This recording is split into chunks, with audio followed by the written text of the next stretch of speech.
1 Coríntios 10, a partir do verso 1. Diz assim a palavra de Deus: Pois, irmãos, não quero que ignoreis que nossos pais estiveram todos debaixo da nuvem, e todos passaram pelo mar.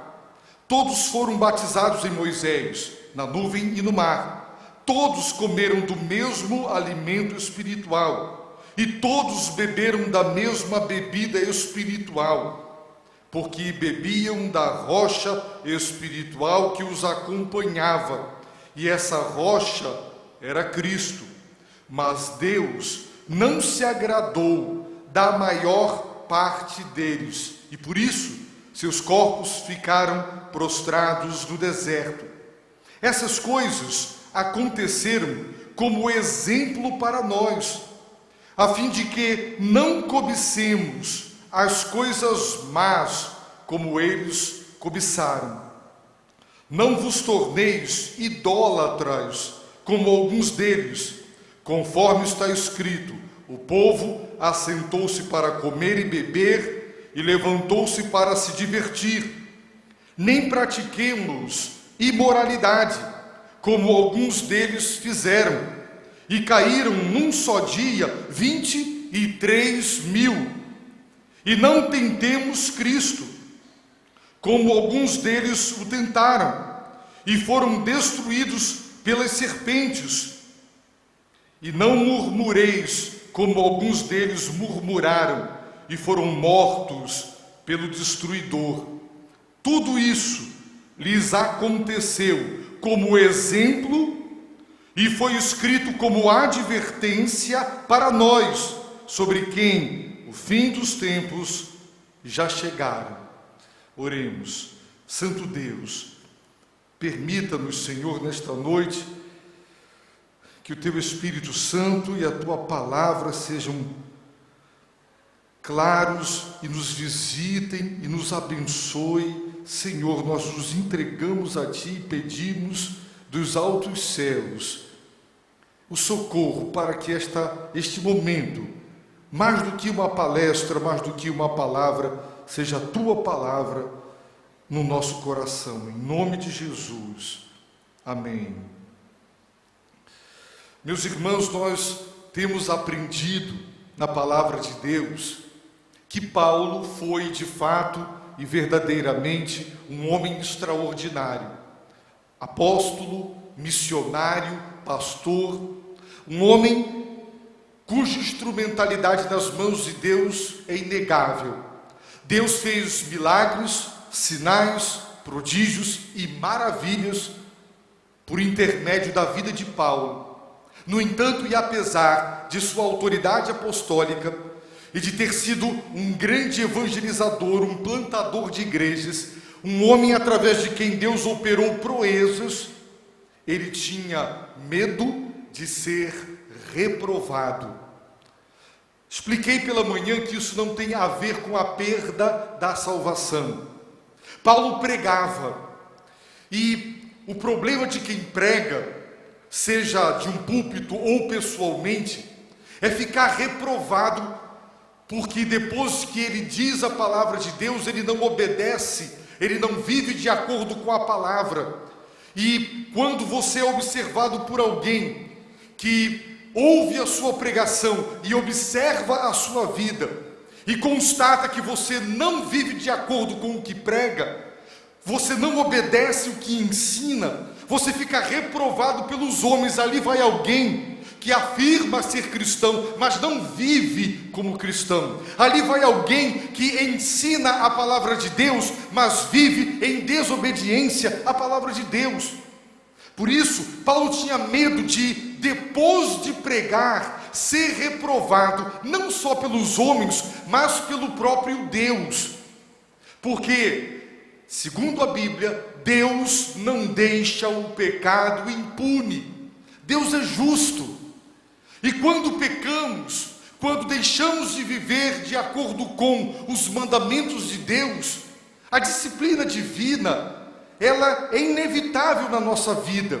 E Paulo tinha medo de ser reprovado por Deus e de que a própria mão divina sobre ele pesasse, por ser alguém que não estivesse vivendo de acordo com os mandamentos de Deus. Jesus ensinou que a vida cristã, em síntese, diariamente deve ser vivida em oração. Por isso ele disse: vigiai e orai. Não basta orar, tem que vigiar. E ele disse: diariamente tome a cruz para me seguir. Não basta me seguir, há um pré-requisito, uma condição, é tomar a cruz para nela fazer morrer o eu pecaminoso. Portanto, se eu não quiser entrar em tentação e cair em tentação, e no pecado viver e receber de Deus suas disciplinas, é meu dever diariamente vigiar e orar e tomar a cruz para que eu possa me autodisciplinar, vivendo de acordo com a palavra de Deus, para que eu não seja reprovado nem pelos homens, nem mesmo por Deus. Por isso, Paulo está escrevendo para os coríntios, para os cristãos, e nós somos cristãos. Essa palavra é para nós. Trata-se de uma alerta, de uma solene advertência. O apóstolo Paulo, sendo o que era, temia, portanto, a possibilidade de desagradar a Deus e ser reprovado por Deus. Era de fato uma possibilidade real, e Paulo temia e tremia diante desta opção válida que poderia acontecer, e ele exorta aos cristãos para que vivam de uma forma para agradar a Deus, para que não ficassem reprovados pelo próprio Deus. Então, Paulo vai lançar mão de um exemplo histórico: o povo de Israel. Independentemente das duas alianças, a do Antigo e a do Novo Testamento, eles eram o povo de Deus e nós somos o povo de Deus. E Deus não tem duas maneiras distintas de lidar com o seu povo. Deus tem um modo padronizado de lidar conosco. Deus tem uma postura para com o pecado na vida do homem. É uma postura de repudiar o pecado e de estender a sua graça e misericórdia para o arrependimento. E quando isso não acontece, a disciplina de Deus acontece. Então Paulo está dizendo: eu me autodisciplino para não cair em tentação e pecado, para não ser submetido à disciplina de Deus. Por isso, ele está escrevendo para os coríntios e dizendo: prestem a atenção no povo de Israel. O que aconteceu com eles se tornou exemplar, paradigmático. Um modelo, um padrão foi estabelecido através de um modelo. Aqui está o modelo. Aquele povo foi altamente abençoado. Deus os tirou do Egito, Deus os libertou. Deus lhes deu durante o dia a si mesmo por intermédio de uma nuvem para protegê-los do sol causticante e para dirigi-los no deserto.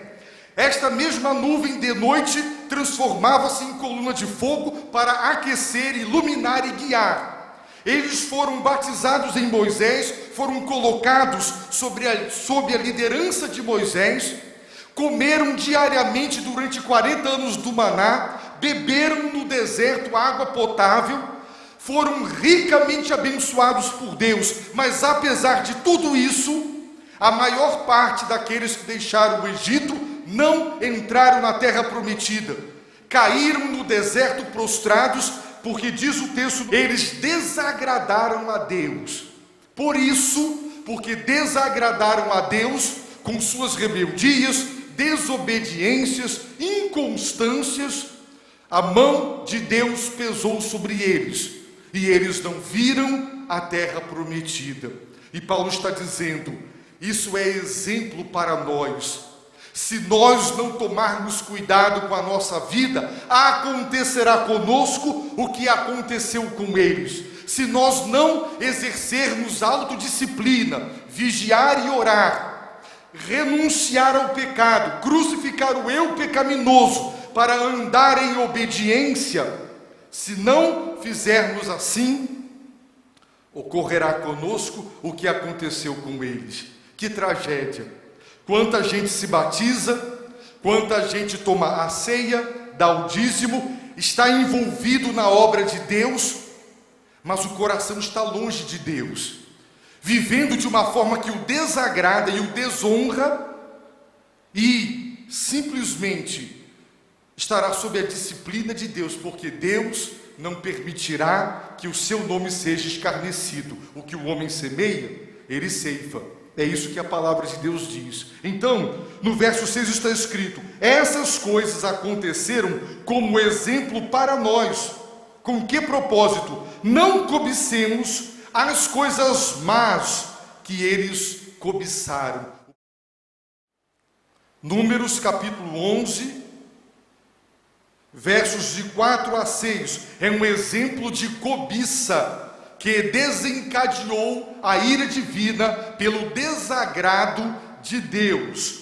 Números 11, de 4 a 6, diz assim: os estrangeiros que estavam no meio deles começaram a desejar muito certas comidas, e até os israelitas também voltaram a reclamar, dizendo: quem nos dará carne para comer?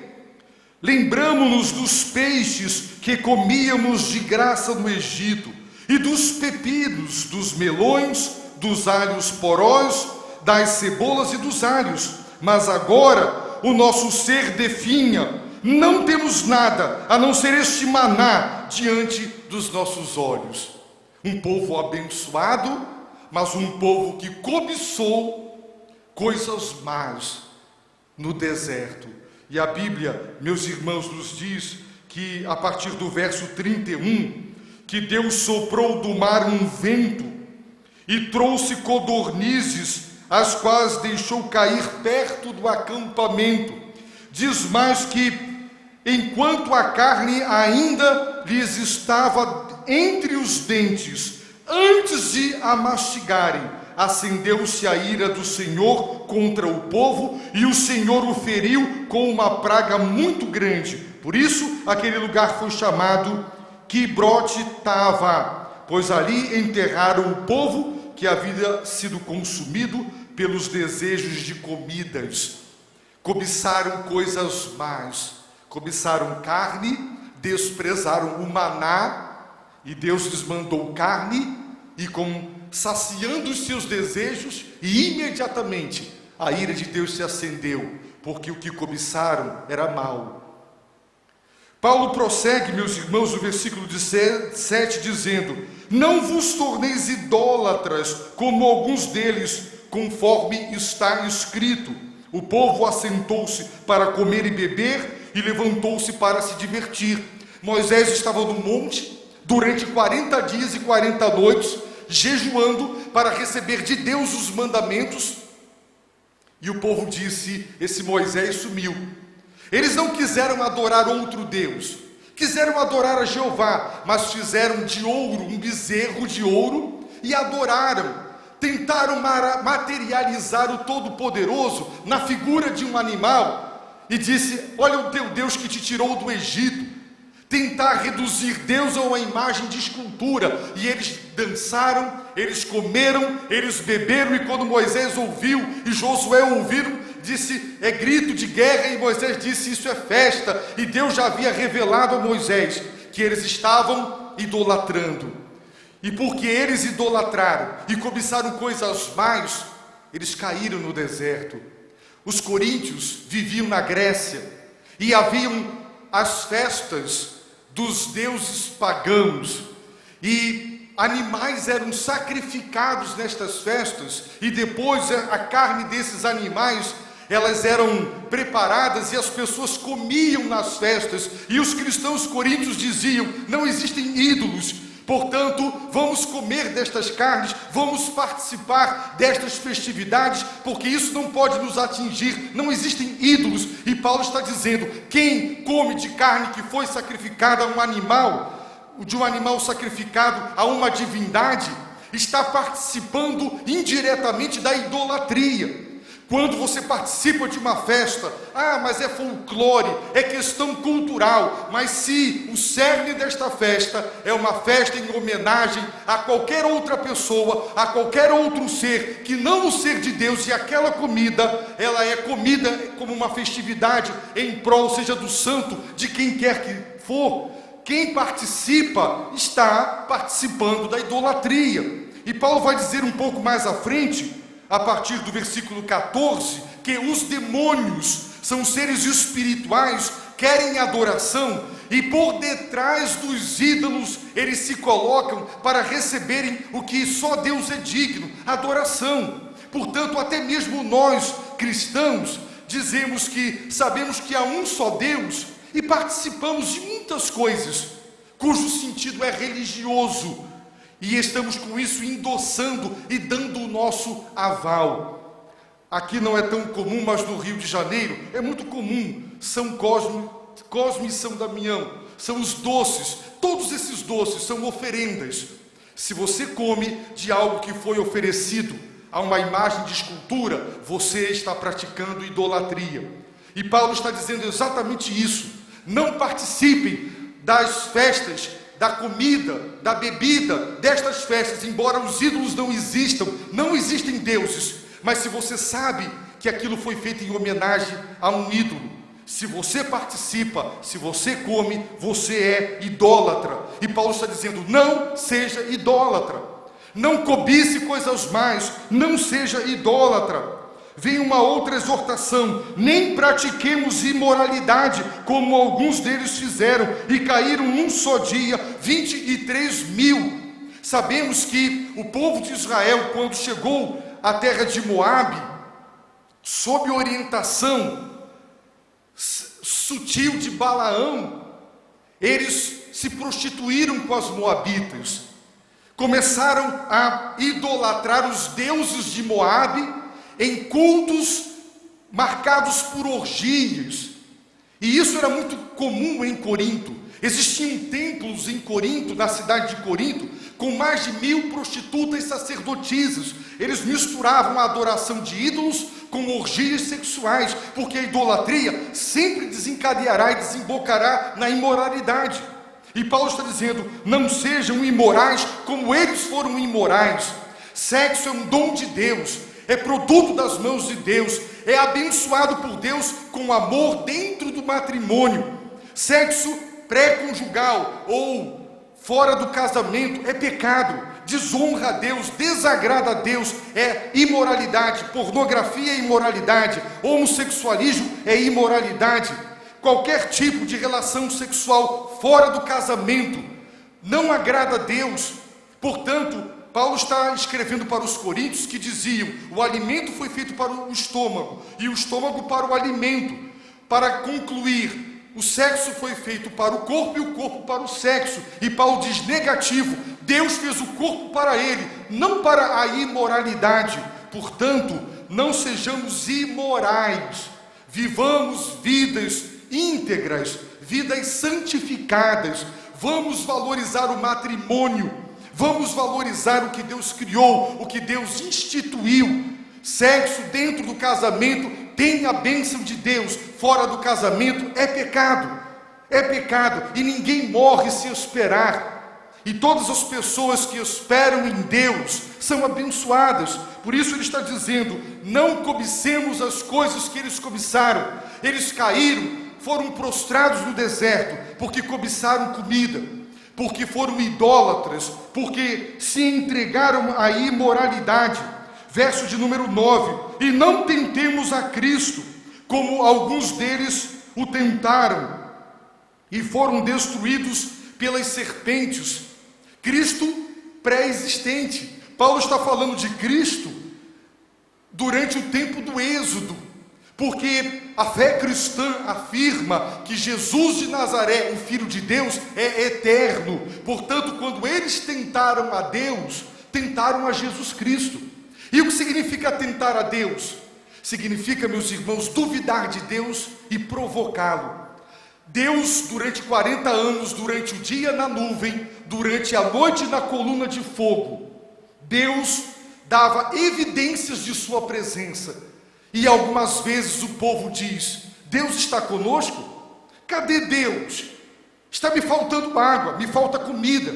Onde Deus está? Se Deus está conosco, eu quero ver agora se vamos beber água. Ora, tentar a Deus, meus irmãos, é querer colocar Deus à prova, como se ele fosse falhar. E esse povo, durante 40 anos, provocou Deus todo o tempo e o tempo todo, apesar das muitas evidências que Deus lhes dava de sua presença, de seus milagres e de sua bênção. Nós, meus irmãos, muitas vezes tentamos a Deus. Quando algo nos acontece, perguntamos: cadê Deus? Se Deus está comigo, por que isso me aconteceu? Porque a minha vida é assim. Se Deus existe, então Deus não existe, porque se ele existisse, as coisas seriam diferentes. Isso é tentar a Deus. E Deus, meus irmãos, não se agrada de quem o tenta, de quem duvida dele, da sua presença, da sua bênção. Mais ainda: e não murmureis como alguns deles murmuraram e foram mortos pelo destruidor. O tempo todo esse povo era um povo murmurador, que vivia se queixando, lamentando, resmungando, acusando a Deus. 2 ou 3 vezes, se Deus não se revela, eles teriam apedrejado, linchado e matado Moisés. Moisés passou apertos na mão daquele povo, um povo ingrato que dizia toda hora: era melhor estar como escravo no Egito, comendo peixe, melão e pepino, do que estar aqui em liberdade nesse deserto, rumo à terra prometida. São as pessoas que saem do mundo, mas o mundo ainda não saiu de dentro deles. Estão na igreja com Deus, mas o coração ainda está no pecado. Naquela vida passada, ainda não houve um corte, um rompimento realmente verdadeiro, cirúrgico, vital, que rompe os laços. São pessoas, meus irmãos, que ainda hoje, dentro das igrejas, estão murmurando. Murmuram pela esposa, murmuram pelo marido, se queixam dos filhos, se queixam de tudo. Não reconhece nada, não é grato, o tempo todo reclama, o tempo todo murmura, o tempo todo atribui a Deus os seus insucessos, os seus fracassos, os seus infortúnios, ingratidão, soberba para com Deus. Isso, irmãos, o povo de Israel fez. E sabe qual foi o resultado? Os seus corpos foram prostrados no deserto. E Paulo está dizendo: se não queremos ser reprovados como eles foram, não façamos o que eles fizeram. Eles desagradaram a Deus quando cobiçaram coisas erradas, indevidas, quando foram idólatras, quando foram imorais, quando tentaram a Deus e quando viviam se queixando, murmurando, lamentando e praguejando pelas suas próprias vidas.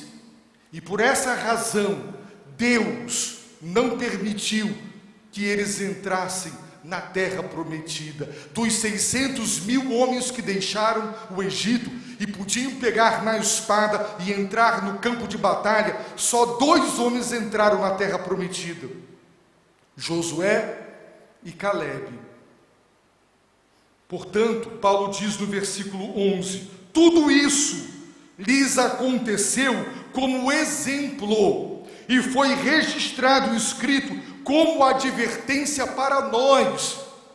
Vejam, para nós, Deus quer nos advertir.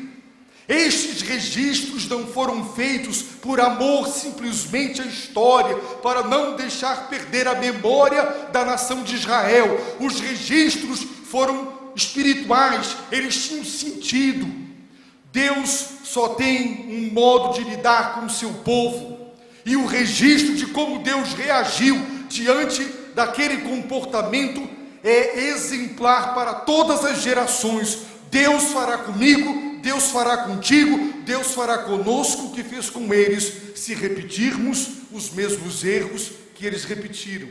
Por isso, não vamos, meus irmãos, ignorar a história para não repetir os seus erros. Quem ignora a história repete os erros dos seus antepassados. Paulo era um homem espiritual, consagrado, pastor, missionário, apóstolo, instrumento de sinais, prodígios e maravilhas, e ele dizia: eu me disciplino, porque eu temo ficar reprovado. Por quê? Porque se não houver disciplina diária, meus irmãos, simplesmente entraremos em tentação, cairemos em pecado, passaremos vergonha, entristeceremos a Deus, envergonharemos o Evangelho, e o produto disso será inevitavelmente a disciplina de Deus. Portanto, se não quisermos ser reprovados, não desagrademos ao Senhor. Esse Deus que nos tira do Egito, observem, Deus primeiro nos libertou, depois pediu obediência. Se Deus pedisse primeiro obediência como condição para libertar, até hoje Israel estava no cativeiro, você e eu fora da igreja e do mundo. Mas Deus nos salva, nos liberta. Deus abre o mar para nós, Deus nos dá maná, Deus nos dá a água espiritual, Deus nos abençoa tanto e tão abundantemente. Como nós retribuímos? Murmurando, inveja dos outros, insatisfeitos com a nossa própria vida, deixando de reconhecer o que temos, que é dádiva de Deus, sempre querendo mais e mais de uma maneira insaciável. A cobiça é um desejo ardente por mais, é uma paixão como uma correnteza que arrasta com sua força quem está no caminho. As paixões do coração do homem, a cobiça, ela tem esse poder de arrastar a vontade, de dominar o querer. Quantas pessoas dizem: eu entendo que é errado, mas eu não tenho forças para me conter, para dizer não ou frear esses impulsos do coração, essas inclinações que vêm de dentro e nos inclinam para o mal. São cobiças, coisas, e cobiçamos coisas que Deus diz não são boas. Se fossem boas, Deus diria: cobice. Deus nunca proíbe o que é bom, tudo que Deus proíbe é mal. O mundo, as pessoas, nossa sociedade, ela tenta brincar com Deus e desrespeitá-lo, dizendo que Deus é um grande estraga-prazer, porque tudo que é bom Ele proíbe. Deus só proíbe o que não presta, o que é mal. É preciso crer que a palavra de Deus é a verdade. O que Deus nos incita a ser e a fazer é o bem, e é bom por natureza, em essência. É por isso que nós temos que ler a palavra, obedecer os 10 mandamentos. Todos estes 5 pecados aqui mencionados, eles estão enquadrados em um dos 10 mandamentos. Eles não caducaram, eles estão de pé. Portanto, vamos recordar: se tivermos que obedecer para sermos salvos, não seremos salvos, mas aqueles que são salvos procuram viver uma vida de obediência. A graça de Deus que justifica nos garante o céu, o perdão de Deus, a absolvição divina no seu justo tribunal. É a mesma graça que santifica. A bênção da justificação, que é a segurança eterna, não é incentivo para uma vida de frouxidão, de indisciplina e de imoralidade. Nunca, somente nas mãos de uma pessoa irresponsável, de um crente que não ora e não vigia, é que a suposta certeza do céu gera comodismo, lassidão e frouxidão moral. Pelo contrário, quem foi liberto quer permanecer liberto e não quer voltar para o lugar de onde Deus o tirou. A Bíblia fala que o cão volta para o vômito e a porca é lavada a revolver-se no lamaçal. Quando uma pessoa é lavada por Cristo, ela não quer mais voltar à velha vida. Portanto, Deus nos salvou para vivermos como novas criaturas. Vamos viver como novas criaturas em Cristo Jesus. Chega, meus irmãos, de concessões para o mundo. Chega de concessões para o pecado. Chega, temos que nos posicionar como genuinamente cristãos. Ou somos ou não somos. Não há meio termo. Não desagrademos a Deus. É preciso rever a vida. rever nossas atitudes e pensar: eu estou vivendo de uma maneira que agrada a Deus? Porque se o desagradarmos com os nossos pecados, não nos espantemos se Deus nos disciplinar. Ele faz isso mesmo, está na palavra, Ele fez isso. Milhares de pessoas com uma única praga, foram 23 mil pessoas que Deus matou através de uma praga enviada por um anjo para disciplinar os imorais, os idólatras. As pessoas não gostam disso. Esse Deus, esta palavra que fala de Deus executando pessoas, pena de morte. Não, Deus é amor. As pessoas dizem: para com isso, eu não vim aqui para ouvir isso. Irmãos, a palavra de Deus diz que Deus é santo, Deus é justo, com Deus não se brinca, Ele é a verdade, Ele revelou sua verdade, e Ele nos convida, pela graça, a viver na sua presença. Portanto, se você conhece a verdade e não quer viver de acordo com ela, assuma as consequências. Se você ainda não tem no seu coração a certeza da sua salvação eterna, você pode saber de uma coisa: se eu falasse agora deste púlpito sobre ansiedade, depressão, problemas existenciais, a atual crise econômica política, se eu fizesse aqui um discurso muito eloquente, muito empolgado e muito inteligente, não há assunto mais relevante para você e para mim do que a salvação. Muitas pessoas concebem a pregação doutrinária, a exposição bíblica, como irrelevante. Mas será que a salvação eterna de uma pessoa criada à imagem e semelhança de Deus é irrelevante? Muitos pastores e igrejas já foram cooptados por este pensamento: temos que pregar sobre os problemas da atualidade. Mas os problemas da atualidade sempre existiram e vão existir. Os problemas passarão, outros virão. Mas eu pergunto: se você morrer, você vai para o céu? Se você crê numa doutrina errada que não o levará para Deus e para o céu, tem algo mais relevante do que o destino eterno da sua vida? Portanto, a pregação da doutrina não pode nunca ser considerada irrelevante, porque quando se encontra a saída final para o problema, todos aqui têm problemas, sejam conjugais, sejam financeiros, sejam problemas de relacionamentos, todos aqui têm problemas, e se vocês vieram aqui para solucioná-los, o seu problema é o seguinte: Deus está irado contra você. Você já está sob a condenação divina. Só tem um jeito de escapar da condenação eterna: Jesus Cristo, o Filho de Deus. Só tem um jeito de entrar no céu: pela graça, pelo sacrifício de Jesus. Entender isso é fundamental, porque se você resolve todos os problemas pessoais e não resolve esse, nada adiantou. Jesus perguntou: do que adianta ganhar o mundo inteiro se você perder a sua alma? Portanto, a doutrina que trata da alma, do destino eterno dela, não pode ser irrelevante, porque é o assunto mais importante da face da terra. Portanto, arrependa-se dos seus pecados, creia em Jesus Cristo, busque o Filho de Deus. Só há uma maneira de agradar a Deus: é entregar-se a Ele, é crer no Filho dele, seguir o Filho dele. Não há outro caminho. Ele é a verdade, Ele é a vida, o Salvador do mundo. Se você já se julga pela graça salvo, honre e glorifique a Deus desse nome. Se você entrou hoje aqui sem certeza do seu destino eterno, arrependa-se, volte-se para Deus, converta-se ao Senhor Jesus. Não há outro nome debaixo do céu, nem sobre a face da terra, só o nome de nosso Senhor e Salvador Jesus Cristo. Ele é o Salvador, Ele é o Senhor. Volte-se para Ele nesta noite. Abaixe a sua cabeça, ore, fale com Deus.